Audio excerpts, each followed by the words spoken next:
Growing up, I always knew I was the second choice. My name is Emma. And from my earliest memories, I watched my parents shower my older brother Michael with endless attention and opportunities. While I stood in the shadows, the difference in how they treated us wasn't subtle, it was as clear as day. I remember sitting at our kitchen table doing homework alone, while Mom and Dad drove Michael to his latest singing competition or club meeting. He was 3 years older than me. And somehow that made him more deserving of everything every time his teachers mentioned even the slightest talent. My parents jumped at the chance to nurture it, spending money we didn't really have on lessons and equipment. Michael has such a beautiful voice, Mom would gush to anyone who would listen. He's going to be something special one day. Meanwhile, I learned early on not to ask for much when I showed interest in art classes. Mom just smiled apologetically. Maybe next semester, honey. Michael's voice lessons are taking up the budget. Right now, the disparity became even more apparent during Michael's senior year of high school. I was 15 at the time, sitting quietly at dinner when my parents made their big announcement. "We've been saving up," Dad said proudly, "and we're going to send Michael to Preston College. It's one of the most prestigious schools in the state." Michael's eyes lit up. "Really? That's amazing. And that's not all," Mom added. "You can stay in our apartment near the campus. No rent, of course. We want you to focus on your studies." I pushed my peas around my plate, trying to hide my disappointment. Not that anyone was looking at me anyway. They were all focused on Michael's beaming face as he talked about his future plans that night lying in bed. I did the math. If they were spending this much on Michael's education and giving him a free apartment, there was no way they'd have anything left for my college fund. The realization hit me hard. But instead of crying, I started planning. The next day, I visited my grandparents' antique store. My grandfather listened as I explained my situation. "Well, Emma," he said, studying me carefully, "I could just give you the money for college." He paused, stroking his chin thoughtfully. "But I think it would be better if you earned it yourself. How would you like to work here after school?" So that's how it started. While Michael packed up for his prestigious college adventure, I began working at the antique store every afternoon after school. I'd help catalog items, assist customers, and learn the business from my grandfather. My grandmother would bring me snacks and tell me stories about the vintage pieces we sold. My parents' reaction to my initiative was telling when I told them about my job and my plans to save for college.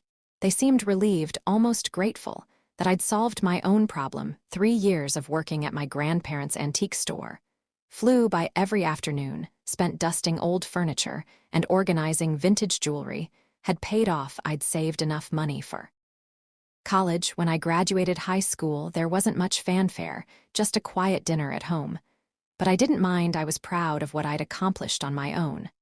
I enrolled in the local state college, choosing a practical business program that wouldn't drain my savings. The tuition was reasonable, and I even had some money left over. Living at home and taking the bus to campus wasn't glamorous, but it made financial sense.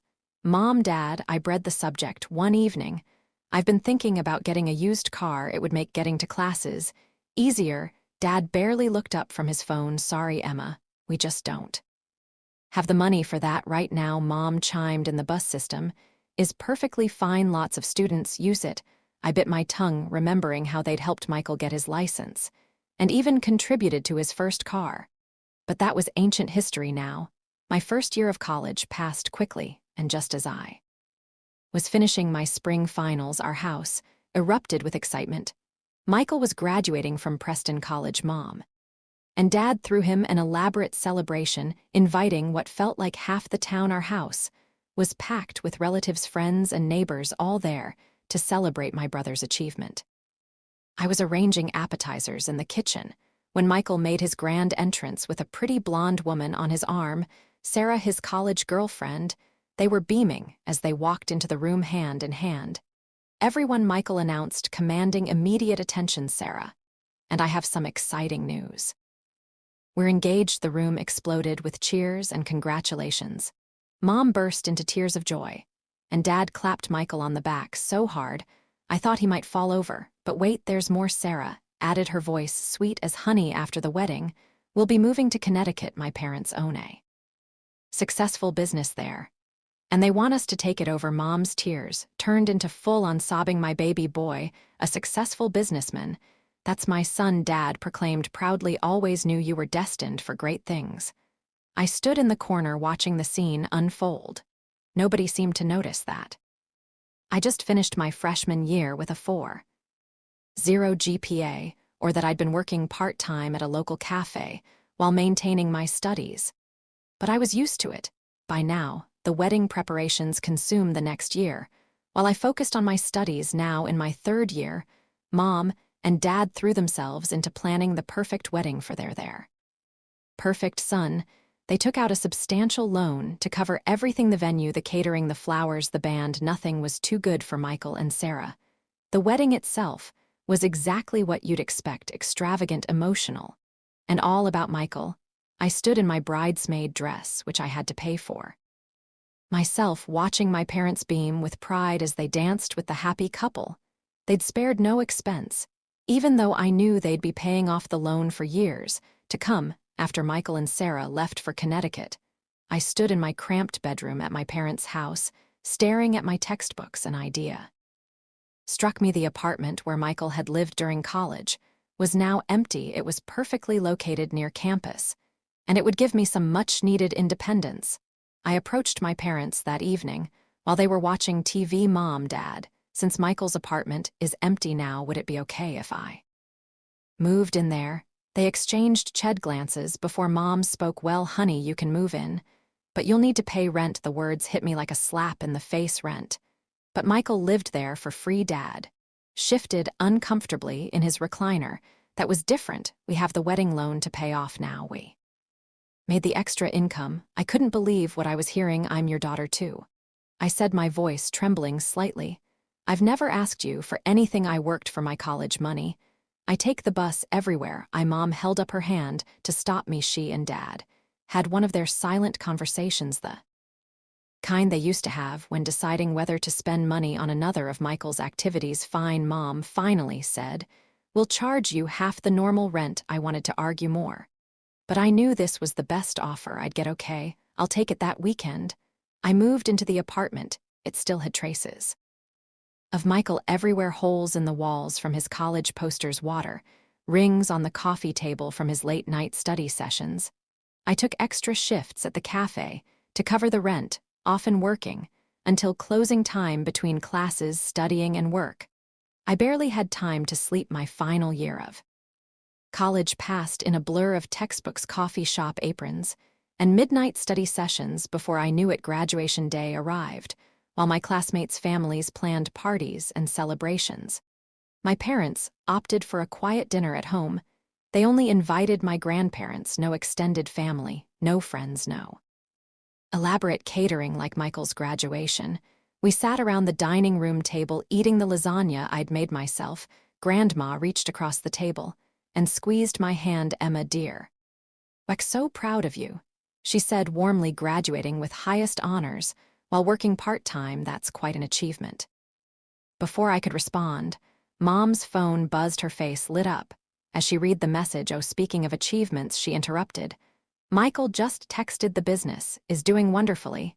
He says they're expanding into 2 new locations. I watched as my graduation dinner turned into a celebration of Michael's success in Connecticut. My grandparents exchanged knowing looks, and Grandpa squeezed my shoulders supportively. My hard work in college paid off sooner than I expected. Within 2 weeks of graduation, I landed a position at Anderson and Mitchell, one of the most prestigious firms in the city. The starting salary was better than I dared hope for, and I was thrilled to finally be starting my career. That excitement lasted exactly 3 days, until my parents found out about my salary. Emma, Mom said during one of her unexpected visits to the apartment, now that you're making good money, you should start paying the full rent amount. I stared at her, wondering if I'd heard correctly. But we agreed on half. That was when you were a student, she replied matter-of-factly. You can afford it now. I wanted to point out that Michael had lived here for free even after getting a job, but I'd learned that comparing myself to my brother was pointless. The apartment's location was perfect, just a 10-minute walk from my office, So I reluctantly agreed. Life fell into a routine. I threw myself into my work, determined to prove my worth at the company every month like clockwork. Mom would call Emma dear. Just reminding you about the rent, it's due on Friday. We're counting on that money. 3 years passed this way. I earned a significant promotion and raise. But I kept that information to myself. I'd learned my lesson. Any hint of financial success would just lead to more demands from my parents through their occasional updates. I heard that Michael and Sarah had a baby boy. I'd seen pictures on social media, but hadn't visited. Our communication had dwindled to perfunctory birthday messages and holiday greetings. I was fine with that. Then came the phone call that changed everything. Emma, Mom's voice was tight, with tension. We need to talk about your brother. There's been some trouble. The business, well, it's gone bankrupt. He had a terrible fight with Sarah's parents. They're furious about how he managed things. They're not speaking anymore. I closed my eyes, already knowing where this was heading. He's coming back home, she continued, with Sarah. And the baby? Oh, I said carefully. I assume he'll be staying with you and Dad. Actually, Mom paused. That apartment you're in is quite large. He'll be staying there. The phone nearly slipped from my hand. What, Mom? This is my home. I've been living here for years. Don't be dramatic, Emma. Your brother needs help. He doesn't have any money right now, so he'll stay there for free. You can keep paying the rent. That's absurd, I protested. If he's moving in, maybe I should just find my own place. Don't you dare. Mom's voice turned sharp. We need your rent money now more than ever. Michael's going through a rough time. You wouldn't want to make things harder for him, would you? I shook my head in disbelief and hung up without another word. The moving day was worse than I'd imagined. Michael, Sarah, and their crying baby Tommy showed up with a mountain of luggage and baby equipment. Mom arrived to supervise the transition, which apparently meant making my life as uncomfortable as possible. Emma, clear out your room. Mom directed, hands on her hips. Michael and Sarah needed for Tommy's nursery. I stood in the doorway of my bedroom, my personal space for the past 4 years. What? Where am I supposed to sleep? The living room has a perfectly good couch, she replied, already starting to move my things. You can't be serious. I pay rent here, full rent. And you're putting me on the couch. Mom's expression hardened. Don't be selfish, Emma. Your brother has a baby. Babies need proper rooms. So I watched helplessly as my bedroom was transformed into a nursery, complete with a crib-changing table and all the other baby paraphernalia. My belongings were unceremoniously piled in a corner of the living room, which was now my bedroom. The next few weeks were a nightmare. Michael moped around the apartment all day, alternating between complaining about his in-laws and reminiscing about his glory days as a successful businessman. Sarah spent her time either crying or arguing with Michael about whose turn it was to change Tommy's diaper. The baby seemed to sense the tension and cried constantly. I'd come home from a long day at work to find dishes piled in the sink, toys scattered everywhere, and dirty laundry spilling out of the hamper. The first few times, I tried ignoring the mess, but the dirty dishes attracted ants, and the clutter made it impossible to relax in what was now my bedroom. So I cleaned, I cooked, I did laundry, and every meal I prepared mysteriously disappeared before I could eat it. One evening, after a particularly frustrating day at work, I decided to extend an olive branch. Michael, I said, trying to keep my voice neutral, we actually have some openings at my company. I could put in a good word for you with HR. The benefits are great, and the starting salary is decent. Michael looked up from his phone, his face twisting with indignation. An entry-level position? Are you kidding me? I'm a businessman, Emma. I don't do entry-level. I need an executive position, something worthy of my experience. Your experience running a business into the ground. The words slipped out before I could stop them. Michael's face turned, said, you don't know anything about what happened. That was my in-laws' fault. They set me up to fail. He stormed off to his room, my old room, leaving me standing there wondering how much longer I could live like this. 3 months into our forced cohabitation, I sat at my kitchen table, now covered in Tommy's dried baby food and Sarah's coffee rings, reviewing my bank statements. The numbers didn't lie. My expenses had nearly doubled since Michael and his moved in. That was the final push. I needed to call my parents. I rehearsed what I would say, determined to remain calm and rational the phone conversation went about as well as expected. Mom, Dad, we need to talk about the living situation. I began. Michael and Sarah aren't contributing anything to the household expenses. They're eating all my food using utilities I pay for. And Emma, Mom, cut me off, her voice sharp. I can't believe how selfish you're being. Your brother lost everything. His in-laws betrayed him. He has a baby to take care of. Dad's voice joined in from the background. You should be grateful you're in a position to help family. But that's just it, I pressed on. I'm not just helping, I'm carrying the entire financial burden. They don't buy groceries. They don't enough. Mom snapped. Your brother is going through a difficult time. This isn't forever. You need to be more understanding. That night, I opened my laptop and started searching for apartments. I bookmarked several promising options, all within walking distance of my office. Just in case, I told myself, just in case things get worse. Things got worse. Exactly 2 weeks later, I was sitting on my couch bed, trying to focus on work documents, while Thaz wailed in the background. And Michael and Sarah had their fourth argument of the day. The doorbell rang, and my parents walked in without waiting for anyone to answer.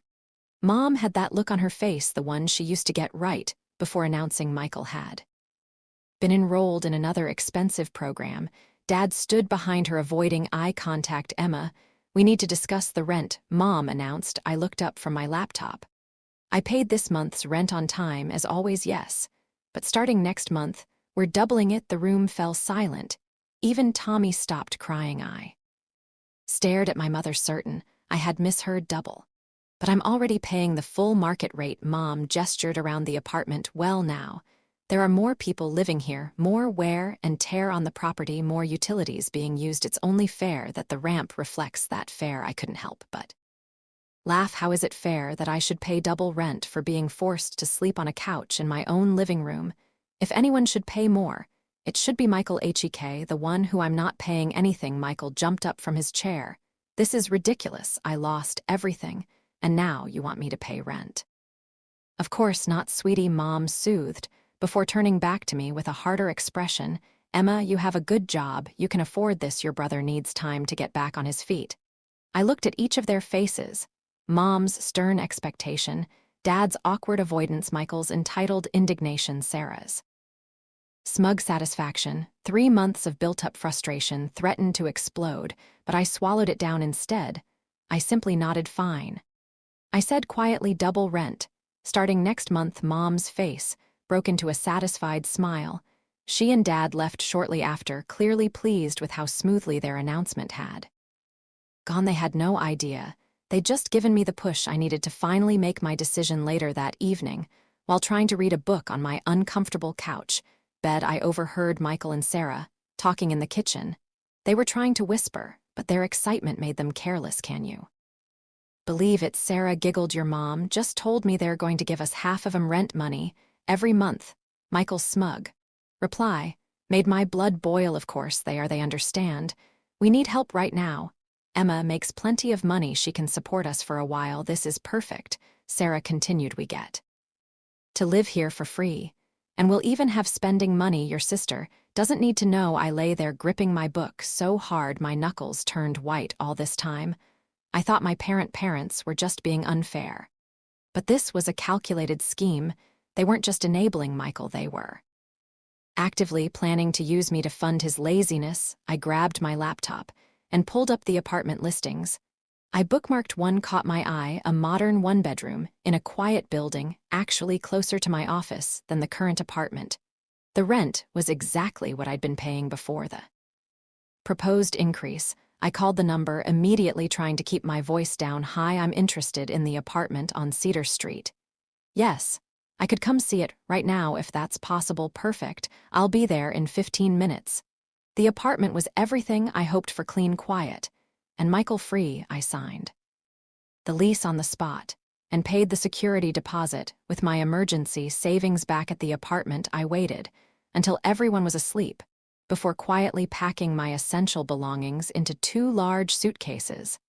I left my furniture. It wasn't worth the hassle, and I could buy new pieces that didn't have memories of this mess attached to them. The next morning, I wheeled my suitcases to the door, while Michael sat at the kitchen table scrolling through job listings.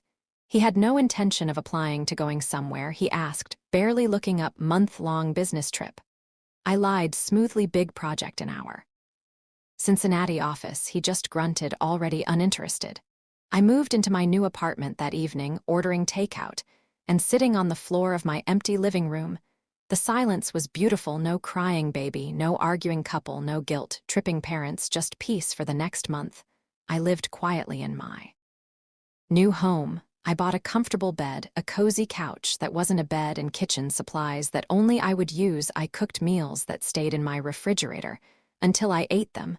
I slept through the night, without being awakened by Tommy's crying. Then right on schedule my phone rang with my mother's number. Emma, she snapped without preamble. Why haven't you sent the full rent payment? We agreed on double. Remember? I couldn't help but laugh. Actually, Mom, I know all about your little arrangement with Michael and Sarah. Were you planning to tell me that half my rent money was going straight into their pockets? That's none of your business. Your brother needs no mom. I interrupted, still chuckling. What my brother needs is to grow up and take responsibility for once in his life. I've moved out, found my own place. The apartment is all yours, and Michael's now. You what? She screeched. You can't do this. We need that rent money. Well, I'm sure Michael will step up and start paying rent now that he's had time to get back on his feet. I can't wait to see how that works out for you. There was a moment of silence on the phone after my declaration. I could almost hear the gears turning in my mother's head. As reality finally sank in, their reliable source of income was gone, and all they had left was their unemployed son who had never paid a bill in his life. Emma, sweetie, Mom's voice suddenly turned sugary, sweet, a tone I recognized from childhood when she wanted something. Let's not be hasty, we can work something out. What if we go back to the original rent amount? That was fair, wasn't it? I settled deeper into my new couch, the one I'd picked out myself in my own apartment, where no one could kick me out of my bedroom. No, Mom, that's not going to happen. But Emma, we're family. You can't just family. I interrupted. Is that what you call it when you scheme behind my back to funnel my money to Michael?